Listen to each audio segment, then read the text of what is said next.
I want to talk about one of my favorite games. A game that had such an interesting influence in my environment growing up. Super Mario RPG Legend of the Seven Stars is one of the best games I ever played. And it still holds up nearly 25 years later. So I've been really busy working on my career. And I wanted to get back into working on the Sonic the Hedgehog series I've been doing. And I wanted... Stop. So I've been working on my career. And I wanted to get back to working on Sonic the Hedgehog content and working on the Sonic videos like I had to do the 3D Sonic videos. And I thought a good way to get back into that is to do another series to start out. So I was like, okay, I'll finish recording Paper Mario and I can, have a good time with that. And I was like, oh, I need to do Mario RPG first. And I was like, no, I don't need to. And then I finished Paper Mario and I was like, no, you're going back. Do Mario RPG first. I'm glad I did. I recommend checking out Gaming Historian's video on Mario RPG if you want a more in-depth look at the development of Mario RPG. And it's truly a fantastic story. But the gist of it was that back in the 80s and 90s, the industry had a problem. People in the West didn't like RPGs. We just didn't care for them. We only cared about platformers and shoot-em-ups. And that's fine and all. Trends come and go. But Japanese developers were investing so much time and money into producing games that ultimately only the Japanese market wanted to purchase. Nintendo, Sega, Square, and Enix all had trouble breaking into this market. Square had so much trouble marketing Final Fantasy, and Nintendo's poor sales of Earthbound have haunted the series to this very day. So Square and Nintendo worked together to produce an RPG about our favorite Red Plumber, and I think they succeeded.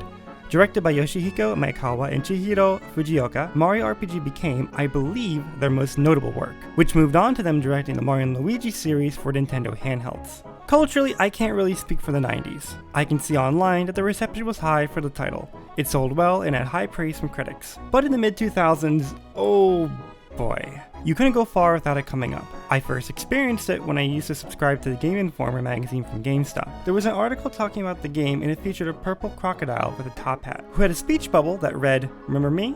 Not likely." At least that's what I recall it saying. I can't find a scan of the issue at this time. During the 2000s, we had an interesting internet renaissance where everyone loved this game. There was so much art and media, so many covers and remixes. I listened to Roar's Forest an insane amount of times. By the way, the forest maze that everyone hypes up, it's terrible.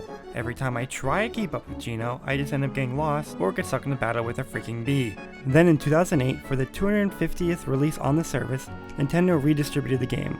This was my first time ever playing it. It was fantastic. In fact, when I used to make Let's Plays 10 years ago, this was the first game I fully played through. Now those videos are lost to time since I deleted that channel and they were terribly made.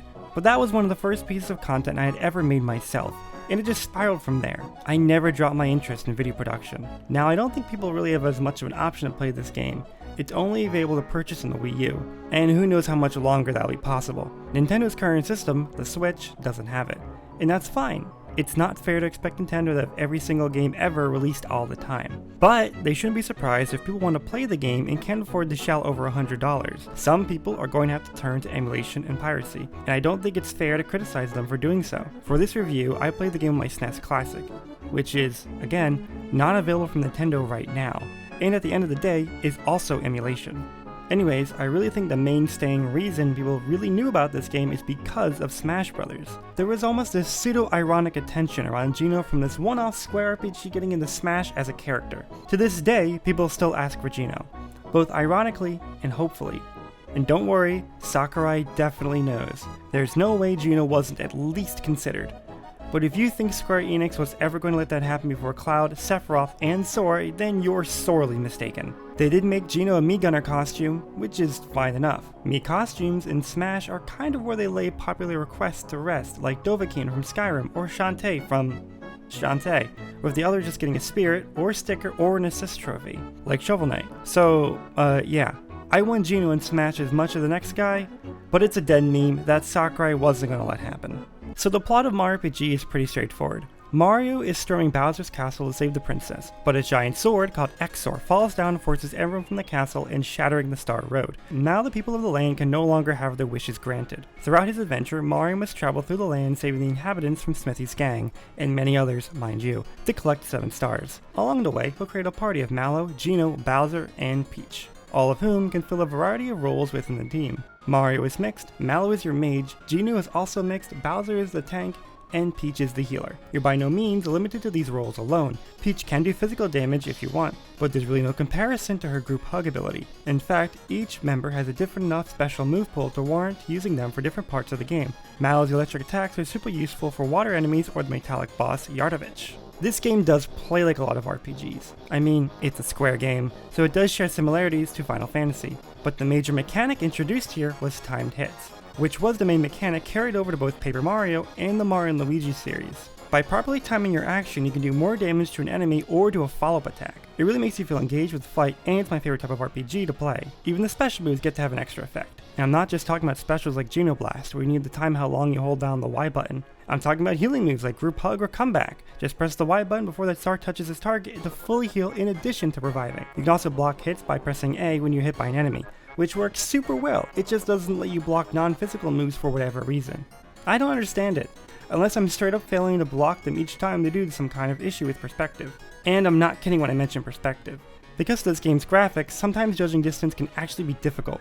Like Square decided to pepper in platforming, which I'm more than fine with. I just hate how challenging it can be to do, which can feel almost unfair when you're trying to judge which way the D-pad you need to press. I mean, overall, the graphics do look good. They have a fantastic pre-rendered isometric look that hasn't been replicated since. I do wonder how this game would look on a CRT rather than an LCD, and if that would make some of the platforming easier to manage, as well as smoothing over some of the sprites. I mean, there is something special about the aesthetic that drives me back again and again, and there's plenty of secrets to find as well. One thing everyone should do is hold on to the seed from Mega Similax, and get the fertilizer from this hidden path in Nimbus Land. Then take it to a house in Rose Town to grow, then climb the plant to some clouds. There will be some boxes to give you 2 Lazy Shell items. Adding the weapon Lazy Shell to Mario will let him kick a very large shell for huge damage, and the armor will give very high defenses but lower their attack stat.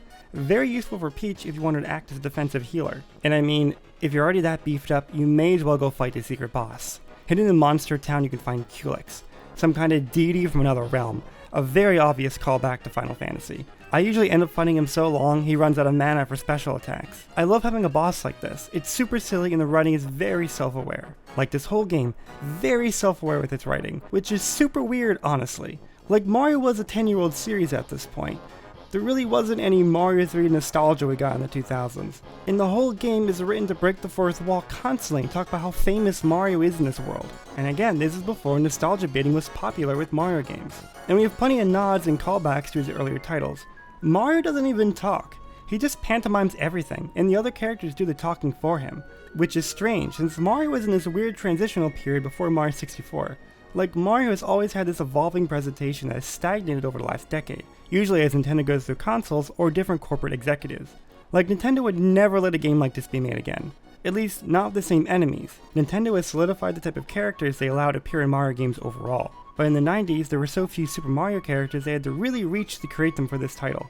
Many creatures that we would never see again. And they have so much character. I love all the little animations, not to mention how many references to pop cultures the enemies make in both the English and the Japanese translations, like both James Bond references in English and Evangelion in Japanese. In fact, it always felt like this was an interesting release when it came to translations. The characters and writing felt like a middle ground between 2 languages and cultures, like the Knock Knock Shell, a mistranslation of the Koopa Shell, of which the Koopa Troopas are called Noko Noko in Japanese, or even the Keto Keto Cola, which you can get from the Tadpole Pond by exchanging frog coins. I'll leave a link to some interesting articles on this game's localization below, but it gives the game a very unique aesthetic. Take Booster for example. This weirdo has taken the princess hostage, but you never fight him.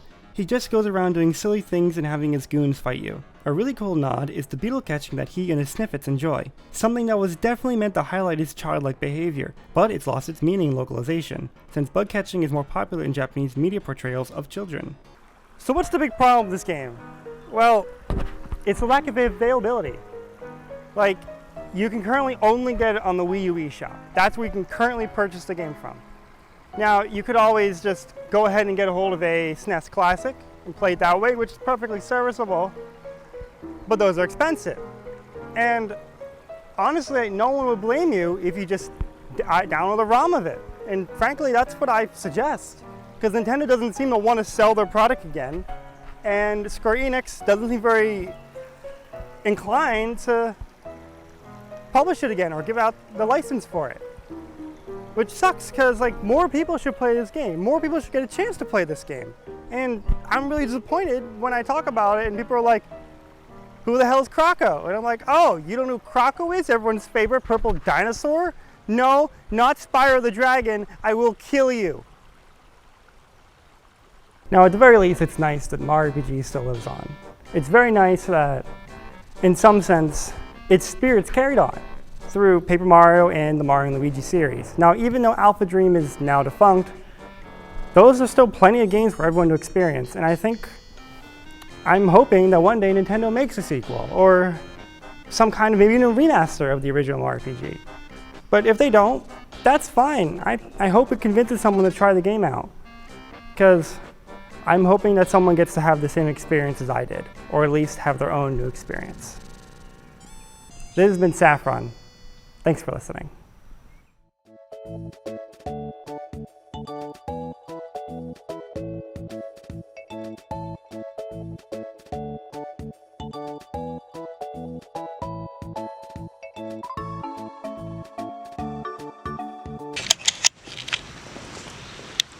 So this is where Saffron lives. This is where I live. I live in the tube. The tube. I'm a corn on a tree.